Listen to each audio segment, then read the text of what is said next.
Hi everyone, welcome to another episode of Lady Law Minis. Today I wanted to provide a brief overview of some of the naturalization requirements in becoming a US citizen for people that have had their green cards. Most people are familiar with the fact that once you become a legal permanent resident, and from the time that you receive your legal permanent resident status or your green card, you have to wait 5 years to be able to apply for citizenship. Or you wait 3 years if you've received your green card through your spouse through marriage. But what a lot of people have questions on is during those 5 years, how much of that time do you have to be in the US? How much can you be outside of the US? Can it be over 6 months, over a year? And that's what I wanted to provide a quick clarification on. First off, you need to realize that there are two requirements. The first requirement is that you have continuous presence in the United States for the past 5 years from the time that you apply for your petition for citizenship, or if it was done through marriage, for the past 3 years. And the way you show that continuous residence is by making US your home. Everything that makes a country your home and your residence. And that includes what a lot of people have concerns about: travel, extended travel. The law says if your travel is less than 6 months, then your intent hasn't changed to be a resident of the United States. And usually you don't run into problems if your travels are less than 6 months. There are exceptions, of course. If you're doing it every 6 months for a really long period of time, then your intent might go under question.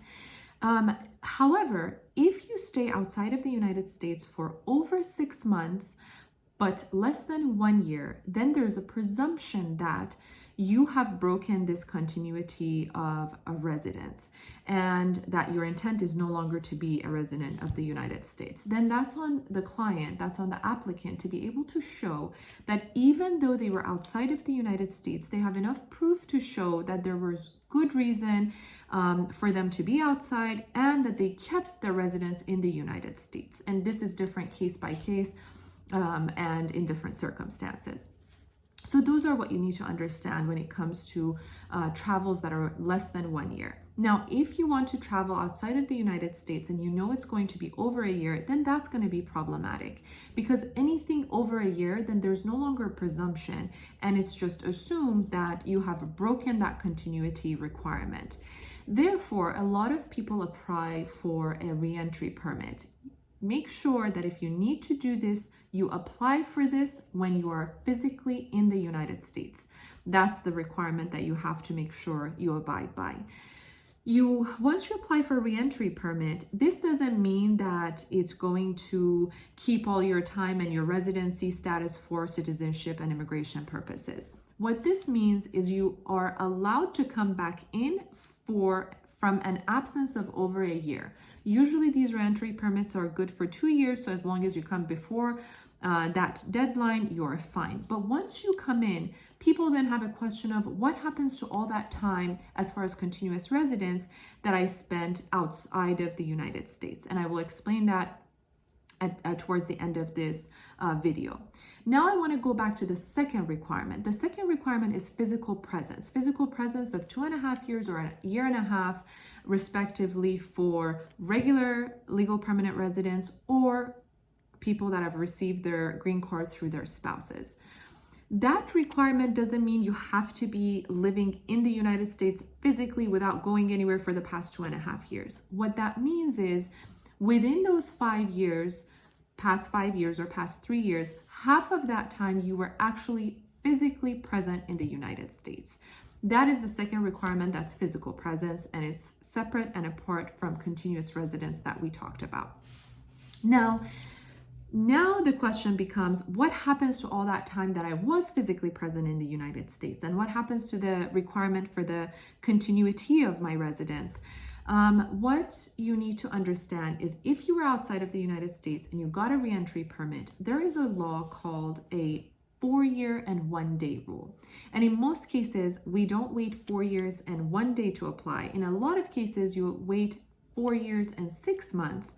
And in each case, it's different. You might need to do that if you've had some time that later on in calculations might bring you up to a presumption if it was over 6 months, but over 1 year. And we don't want to create that confusion. So you just wait a full 4.5 years to be able to apply.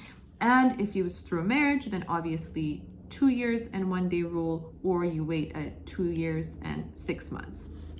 And this rule, basically what it says is if you've had a break in the continuity of your presence in 5 years cases or in 3 years cases, then what happens is you have to wait 4 years and a day or 2 years and a day from the date that you enter the United States again after that period of absence or after the time that you've broken that continuous residence. That's where that law comes into play. Now, a lot of people have a question on if I'm not clear, if I don't remember all the times I've traveled, can I just apply for my citizenship and I get denied? That's okay, I'll redo it.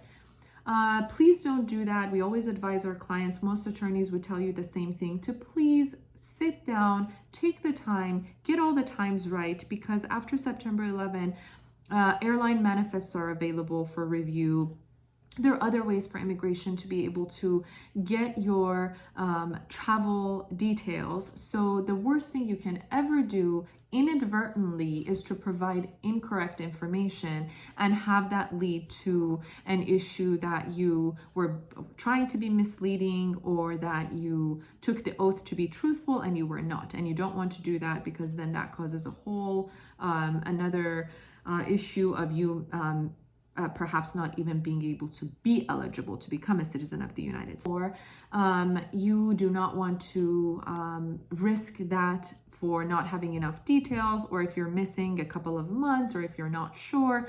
I would highly recommend that you take the time and do it properly. I hope that this provided a general overview, quick overview of these requirements for you. Obviously, citizenship and naturalization has a lot more requirements that you have to meet before you're eligible. If you have any questions, we'll be more than happy to answer them for you. Please DM us, call us, email us, and we will answer any questions you may have. Wishing all of you health during these times. And till next time, have a great day.